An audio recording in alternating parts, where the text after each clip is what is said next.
Dans IA and Tech Insights par Oussema Tomi, un espace où l'intelligence artificielle, la technologie et l'innovation concrète se rencontrent pour transformer les secteurs de demain. Aujourd'hui, on plonge dans les détails d'un système assez concret, Property Pulse. On a sous la main la documentation technique, des notes qui décrivent comment ça marche à l'intérieur.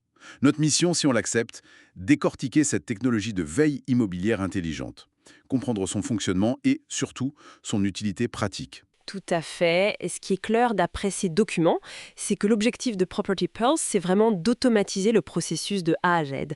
On part d'une demande utilisateur, parfois très simple, et le système doit trouver, valider et, point crucial, notifier seulement les nouvelles annonces immobilières. C'est une belle illustration en fait d'agents IA qui collaborent pour un résultat très concret. D'accord.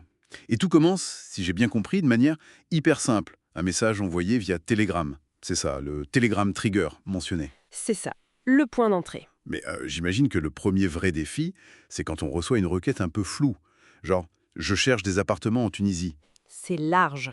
Comment le système transforme ça en une recherche utilisable? Alors c'est là qu'intervient le premier agent intelligent que les docs appellent l'AI Query Analyst. Il faut le voir comme un expert immobilier virtuel. Basé sur Google Gemini, apparemment, son job, c'est de prendre cette demande brute, comme appartement en Tunisie, et de la traduire en une question bien précise en langage naturel. Par exemple, ça pourrait devenir quelles sont les annonces actuelles d'appartements non meublés alloués dans la région de Sousse en Tunisie. Ah oui, il ajoute du contexte. Exactement. Il enrichit point vente ou location, meublé ou non, tout en faisant très attention, et c'est crucial, à garder la localisation départ.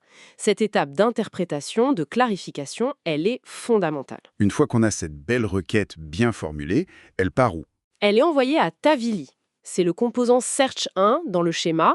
C'est un moteur de recherche qui semble assez avancé et optimisé pour récupérer des infos pertinentes sur le web. Ok, Tavily cherche. Mais on sait bien que les résultats bruts d'Internet, c'est souvent un peu le bazar. Il peut y avoir de tout. Absolument. Et c'est pour ça qu'il y a une deuxième IA qui entre en jeu, l'AI Result Validator. Lui aussi utilise Gemini. Son rôle, c'est d'agir comme un contrôleur qualité. Il regarde les extraits, les titres des résultats de Tavily et il juge est-ce que ça parle vraiment d'immobilier. La réponse est simple, valide ou invalide. D'accord? Donc, si c'est invalide, poubelle. On passe au suivant. C'est ça, le système écarte le résultat. Ça évite de traiter de l'information inutile plus loin dans la chaîne. C'est une sorte d'autocorrection, comme tu disais. C'est plutôt malin. Ça assure une certaine fiabilité. On évite le bruit. On ne reçoit pas des alertes pour des recettes de cuisine si on cherchait un appart. Exactement, c'est un gage de pertinence. Mais bon, une fois qu'on a ces résultats valides, il y a un autre problème classique qui se pose. Lequel? Les doublons. Comment on fait pour être sûr qu'on envoie une alerte uniquement pour une annonce qui n'a jamais été vue auparavant par l'utilisateur? Ah oui, la fameuse fatigue des notifications. Personne n'aime recevoir 10 fois la même alerte. Comment Property Pulse gère ça? Alors, les documents décrivent un système de persistance. Il y a un composant, Read Previous Results, qui va lire un historique. Apparemment, c'est stocké dans un fichier, un JSON, et un autre composant, Compare Results, qui prend les URL des résultats actuels, validés, et les compare à cet historique. Et donc? Et donc, seules les URL qui ne sont pas dans l'historique sont considérées comme New Results. Ce sont elles, et seulement elles, qui continuent le parcours. C'est assez direct, mais efficace. Simple et efficace, oui. On garantit la nouveauté. Bon, alors on a nos nouvelles annonces bien identifiées. Il ne reste plus qu'à les envoyer à l'utilisateur. Presque.